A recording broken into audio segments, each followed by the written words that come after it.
I created. What is that? Okay.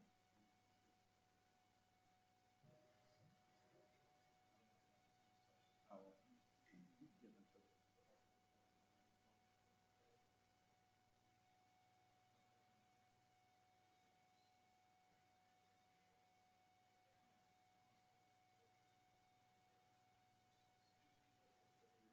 Marshall Powers.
Yes.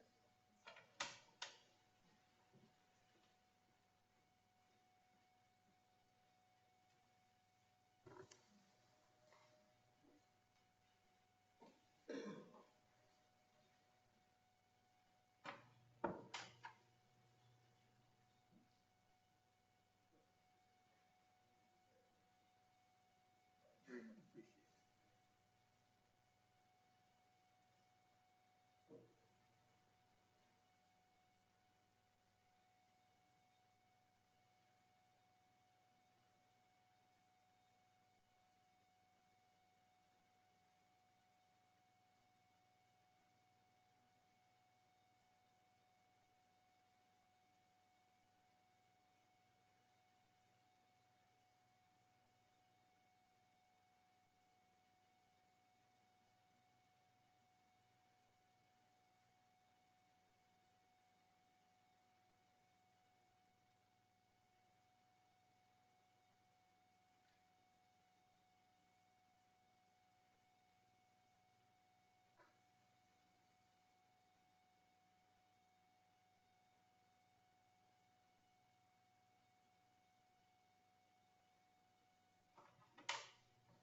All rise.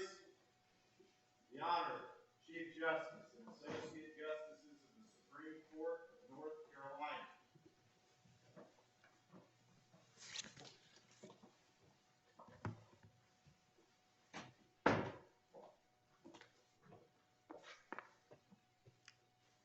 Oh yes, oh yes, oh yes. The Supreme Court of North Carolina has resumed sitting for the dispatch of business. God save the state and this honorable court.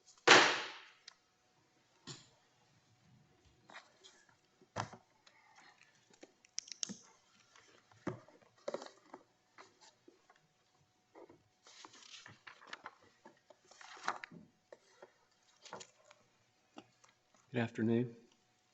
Our next case is Warren versus Cielo Ventures, Inc., and we will hear from the appellant.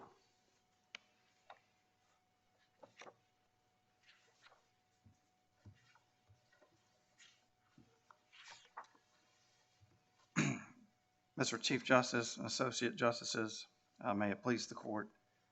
My name is Dwayne Jones with Hedrick Gardner, Kinchlow, and Garofalo, and I represent the defendants in this matter. I would like to reserve 10 minutes for rebuttal time if that's possible.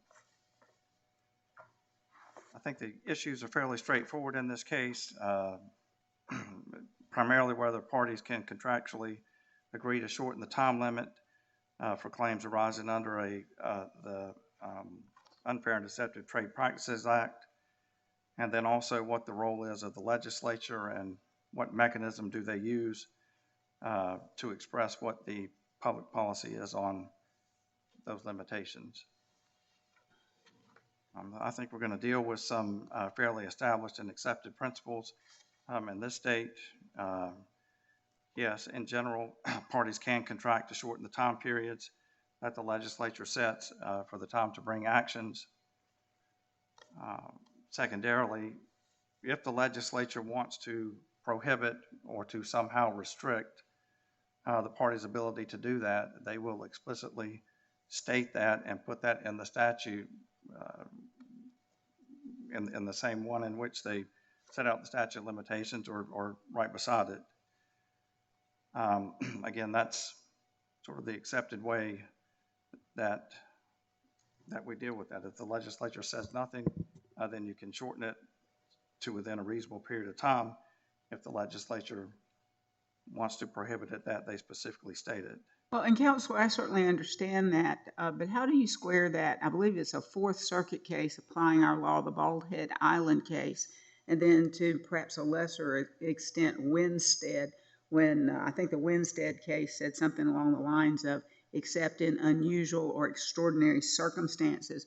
The fact that your client went into the plaintiff's or the appellee's home and brought in fans and didn't plug them in and then left and took the fans with them, and this mold just grew in an extraordinary fashion to the point that the home had to be destroyed.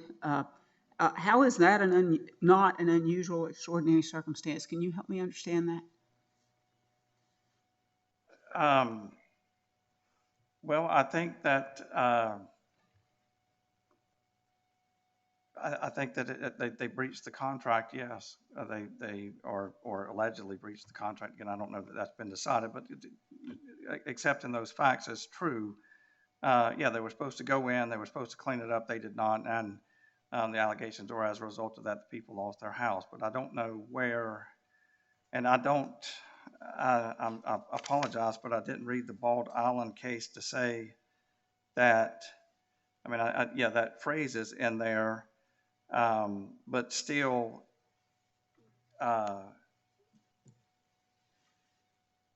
there was still a limitation, and that limitation was for a year. And so I don't know that you look at the conduct of the actual underlying action. The test is, did the legislature tell you that you can or you cannot? And if they did not restrict it, then you can reduce it to whatever there is that is reasonable. And I may be mixing things with the Bald Head case. Perhaps that goes to, okay, well, what is reasonable and under the circumstances, which again, I do think is a element of the case that sort of goes outside of what my general rule is. That would be more of the realm for this court.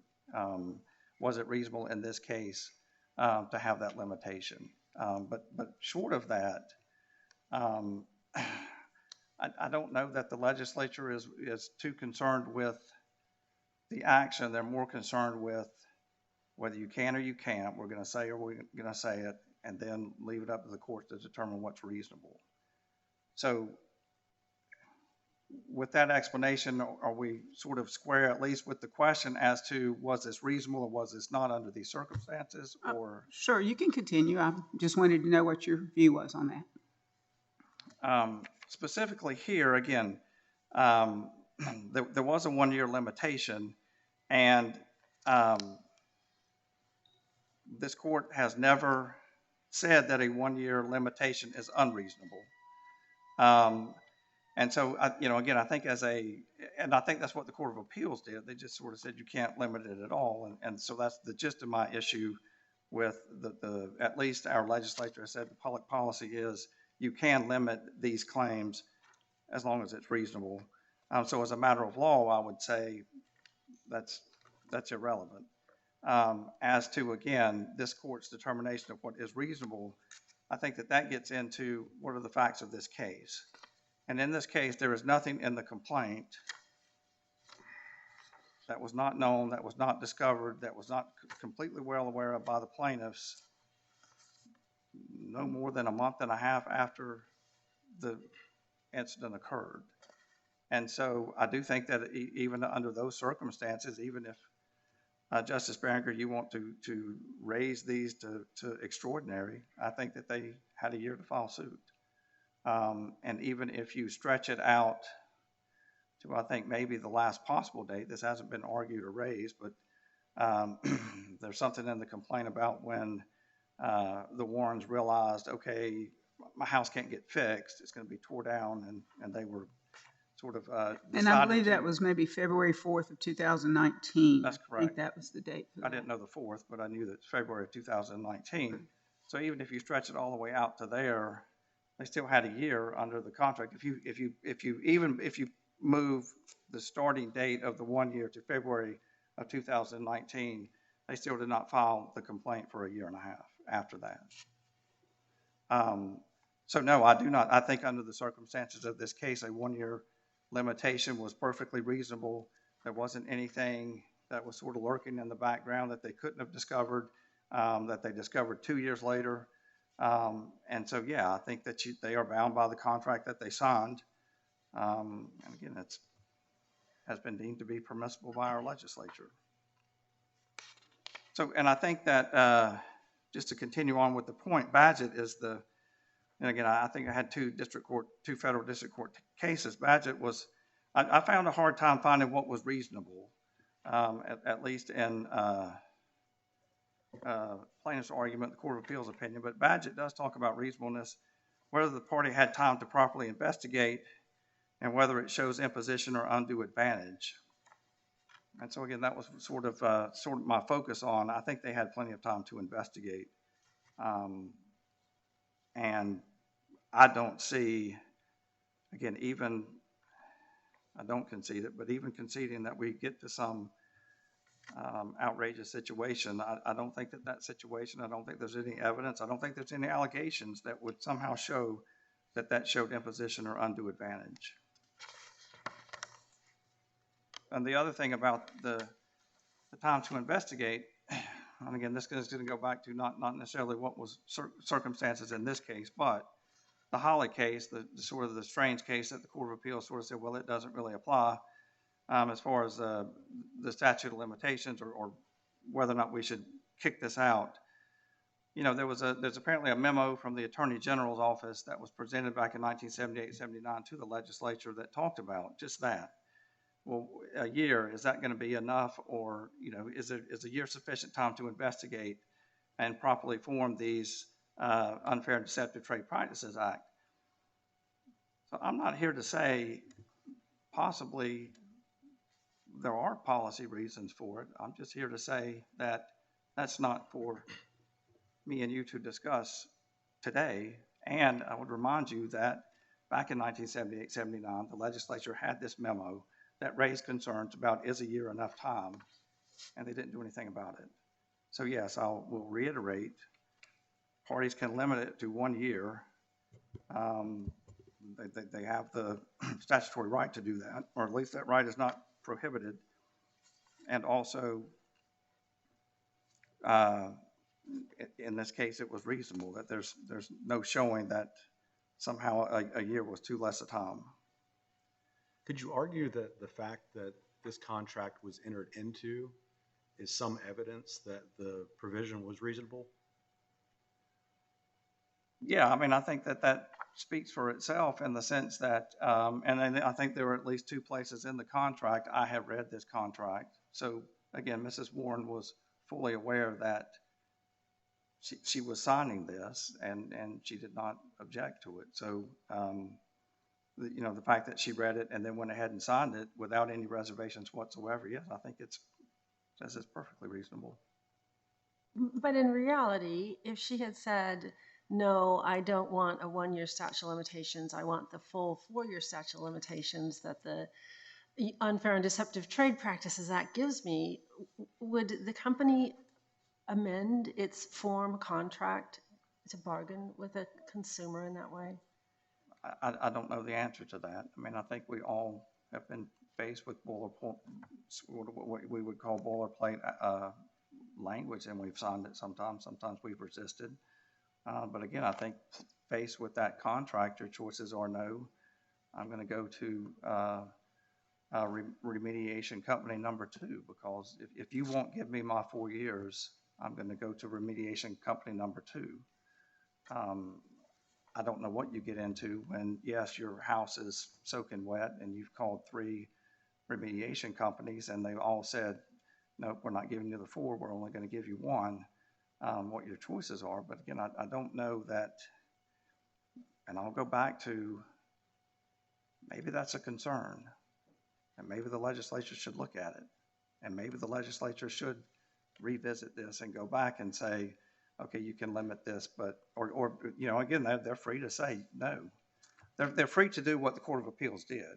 You cannot limit the Unfair and Deceptive Trade Practices Act 4-year statute of limits. You can't do it by a day. You can't do it by 3 years. You can't do it at all.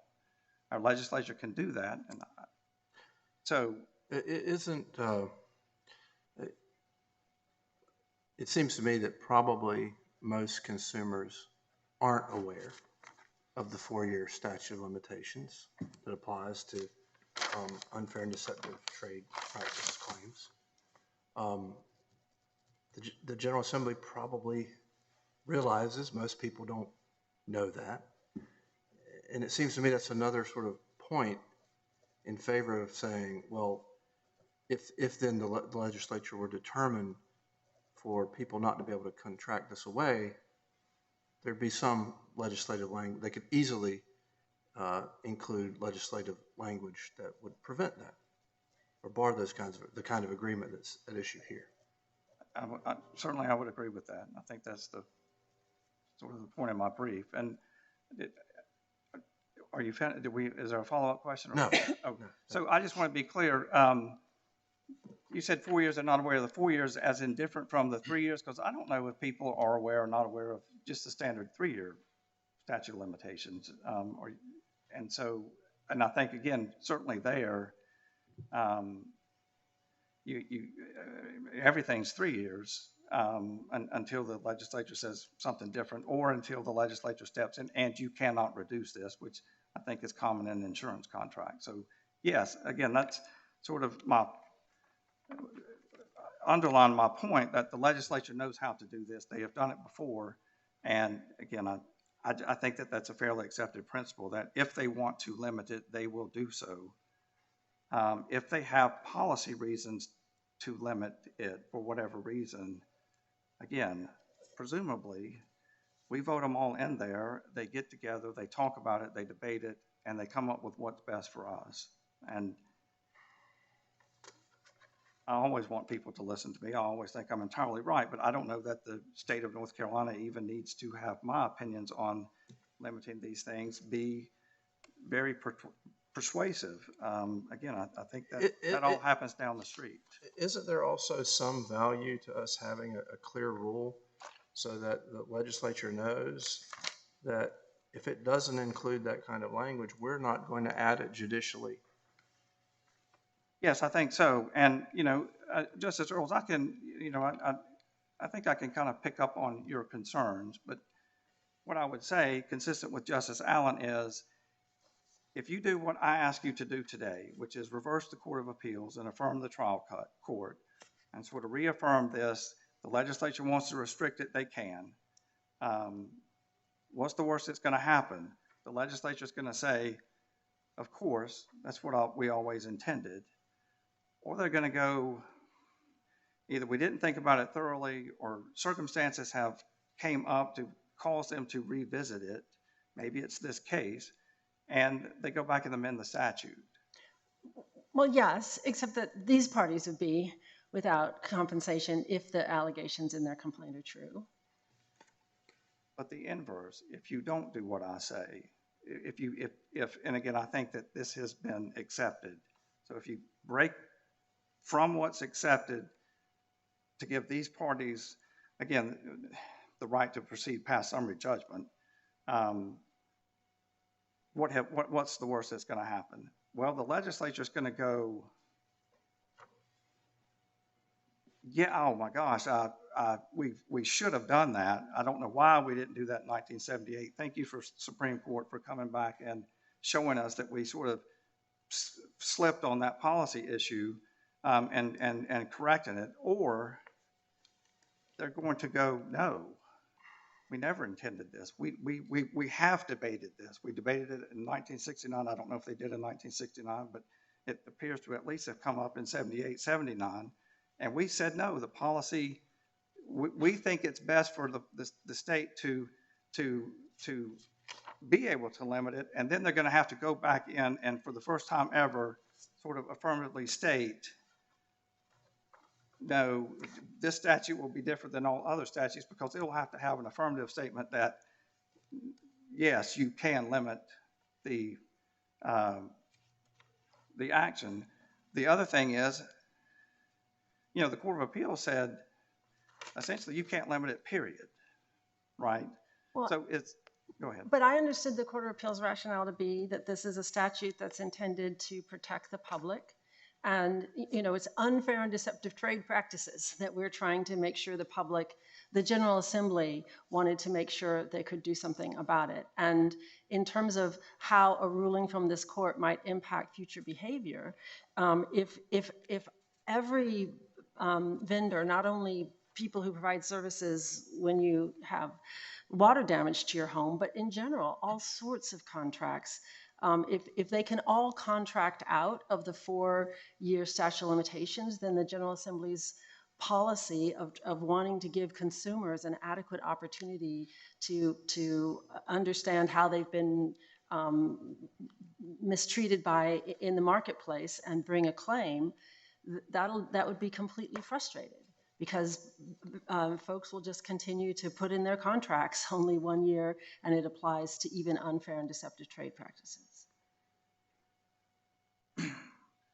But so yeah, but what do you think that even though, again, obviously they've already extended it to 4 years from 3.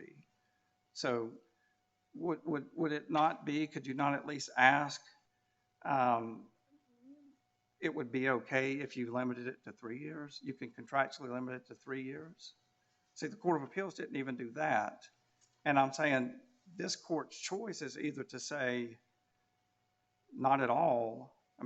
I'm assuming that the 7 of you aren't going to get into, well, we think it could be limited to 3 years. I don't know that that's where you write in that law. You either say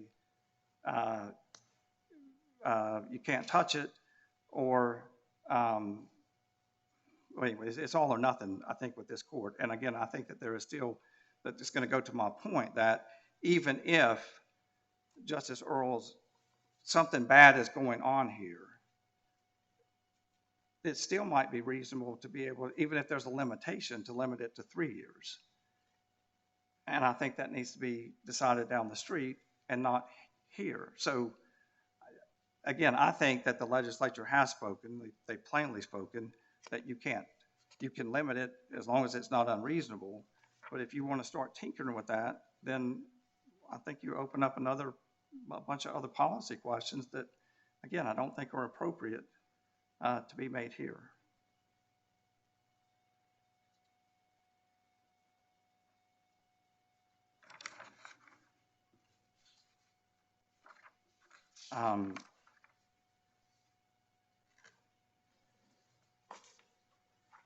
Again, I don't know that I need to go over the actual, the repeated case law where I say that the legislature has the power.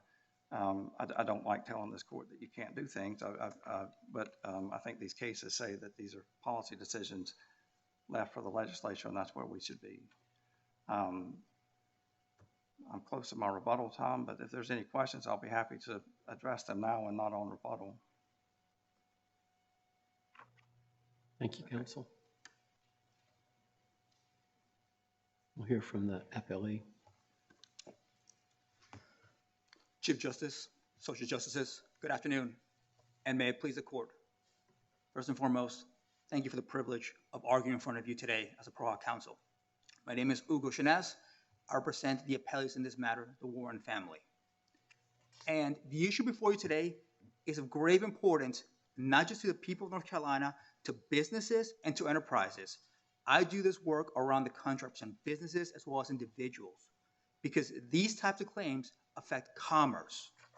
So if at some point you have a question or a concern about upholding the appellate court's opinion, I implore you, please ask it so we can fully explore our position here. So on behalf of my clients, we prayerfully urge you to maintain the appellate court's opinion, which holds that the warrant's unfair and deceptive trade practices claim is not time barred by the general limitation clause in the artifice of the unfair deception that is alleged in this complaint. The appellate court's opinion is actually legally sound. At no point did the appellate court go on a crusade and invade the legislature's purview to determine public policy. Quite the opposite. The appellate court understood the public policy that has been communicated by the General Assembly for about 50 years, when this act was first enacted and the legislative history has been amended. And went ahead and faithfully applied that policy to this case. So I think the strongest argument that your friend is making is that one of the unique things about Chapter 75 is that the legislature goes into really great detail in laying out all the policies. So, I think there's like 150 sections in Chapter 75, all down in the weeds of you can't contract for inkjet printer refills and all sorts of different things like that. And so the argument is that if this was a really important policy of the legislature, they did not, knowing that the law generally allows you to shorten these limitations periods, that you would expect to see among the many little in the weeds provisions of Chapter 75, a provision that says then you can't shorten this limitations period by contract. So what's your response to that argument? I understand, Justice Dietz, and thank you for the question. Historically, the reason this 4-year statute of limitations was added was a copy from the Clayton Act. The Clayton Act itself doesn't have that limitation. And all of us who do competition law work understand, or agree at least, most of us do, that time limitation cannot be altered in any way because of the strong public policy in favor of commerce. And if you start legislating by negatives, although the act is very thorough in it, then it always becomes the issue of, well, the legislature didn't say I couldn't do this, so therefore I can do so. It is better for the legislature to go ahead and establish the rules and the policy in place and to say, we believe in this strong policy in favor of the market, and then allow the parties to deal with these issues later on. But we assume that the legislature knows the law, and it seems right. And so we have to look at this and assume that the legislature is aware that in general, people may contract for a shorter limitations period, provided that it's reasonable. And so if we look at it that way, don't we have to reach the conclusion that we would be reading in to the law if we interpret it in the way the Court of Appeals did to prevent that kind of contracting for a shorter limitations period? Thank you, Justice Allen. Actually, no, you wouldn't be doing that at all, because the legislature, in its purpose for the statute, its legislative engagement with the statute, especially in the aftermath of Holly, as Holly is going through the court system, went ahead and amended the statute to add the 4-year time limitation. So when the Holly case came about for the court system, the statute had been in place for about 10 years, and it didn't originally include the 4-year statute of limitations. The Holly case dealt with whether Chapter 1's 1-year limitation applied or Chapter 1's 3-year limitation applied. In the midst of that, and in response to Holly, according to the memo from the state attorney's office, they amended the statute and decided to put in a 4-year statute of limitations. And instead of putting that statute of limitations in Chapter 1, they specifically put it in Chapter 75 as the point 2 to the private right of action. Again, modeling after the Clayton Act. And that, I think, is a clear language from the state legislature that this is determines with your right of action and it cannot be altered by the parties. I think it's important that this claim alone is an unfair and deceptive trade practice claim alone.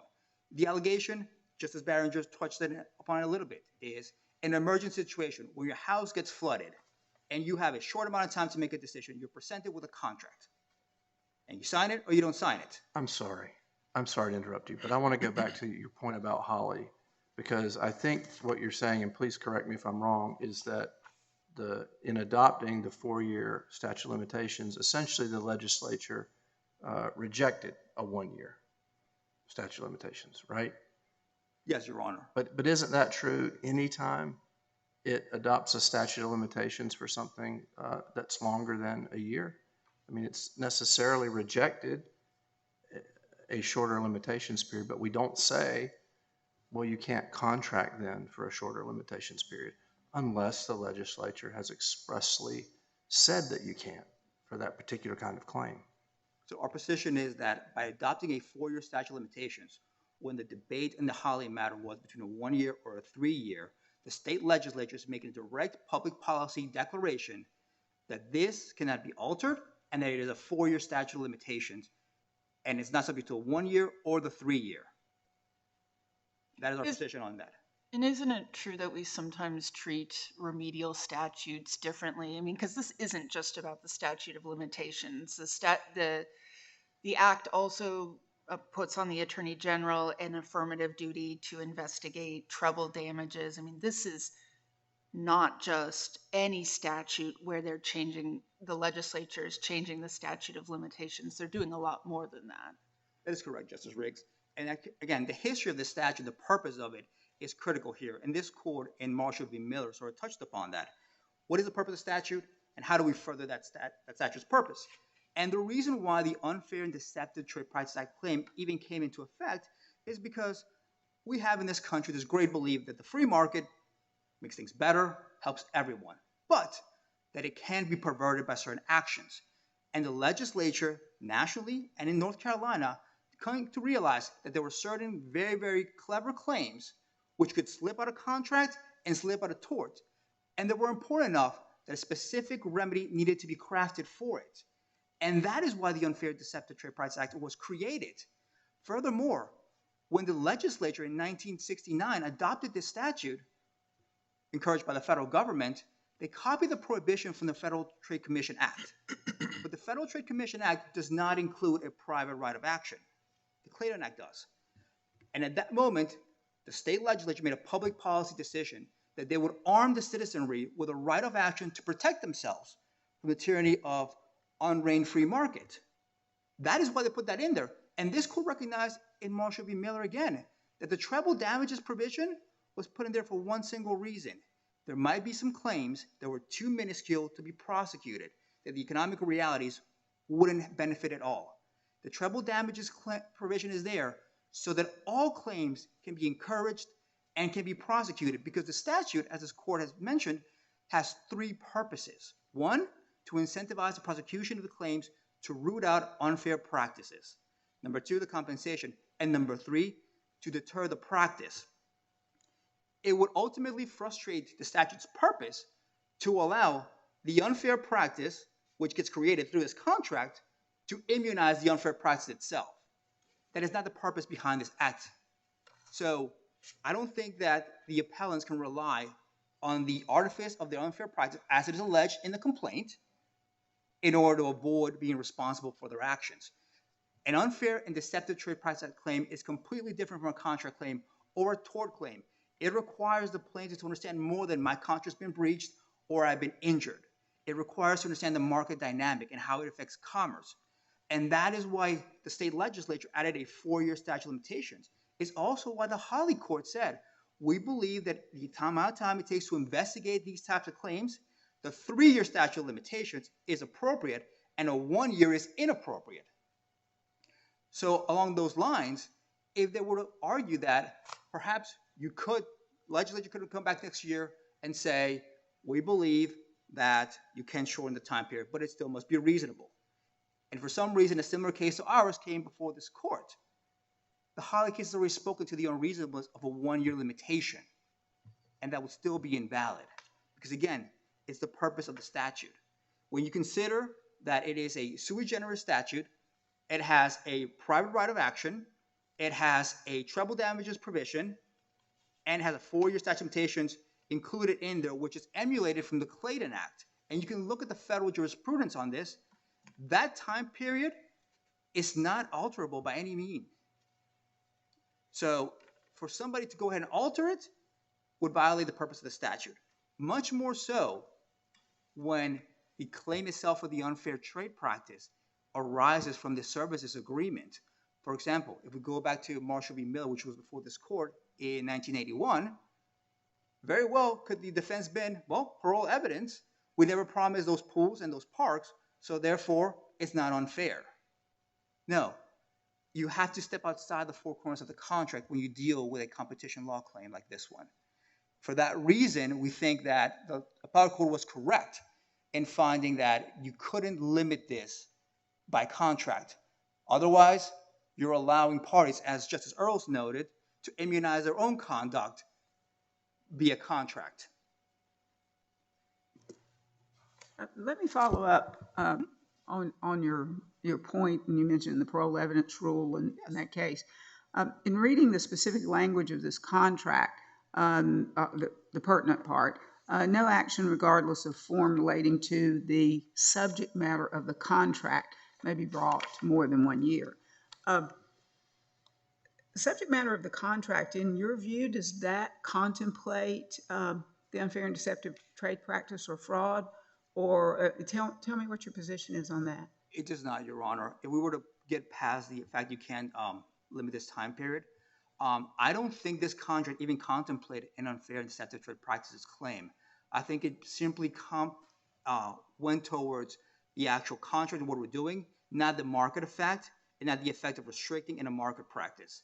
That wasn't contemplated by this generalized provision, which is boilerplate. So I don't think it's even covered by it.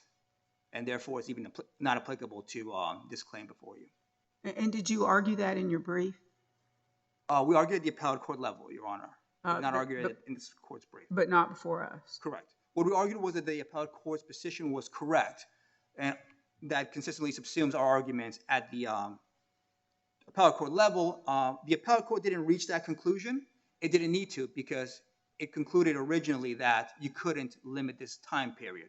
It didn't have to get that far down the road to say, does this clause even apply to this claim? And then the third part of the analysis, which would be, is it a reasonable application of time barring? I see.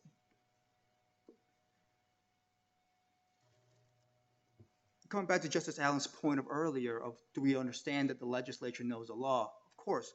And the common law is somewhat consistent on this point, at least at the federal level, that when a statute, which is comprehensive, contains its own statute of limitations, that is substantive law and cannot be altered. Decisions from the Sixth Circuit, such as Logan, have held that in relation to the Fair Labor Standards Act and in relations to the Americans with Disability Act as well. And we would have to assume that the legislature was aware of those rules when it created this law. Not just simply that they had to specify you can contract out of it. It's a clear understanding of that.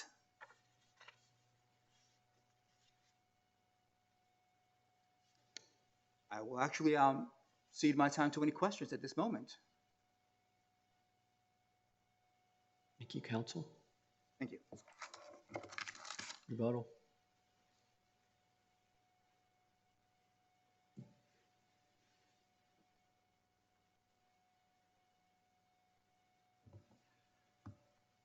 Thank you, Your Honors.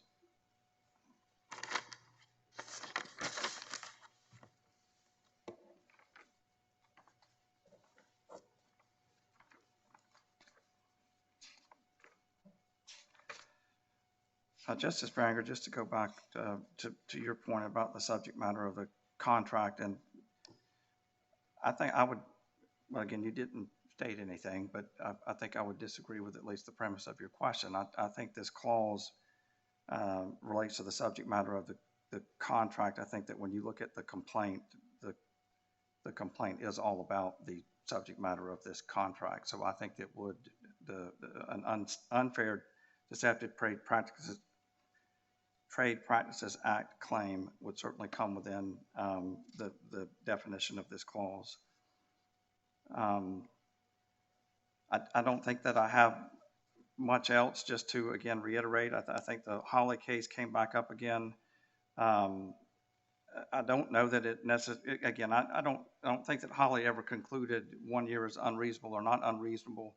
I am fully aware that it was discussed and that there was, again, this Attorney General memo was discussed. And I would just again reiterate that that means that the legislature was aware that there was a concern.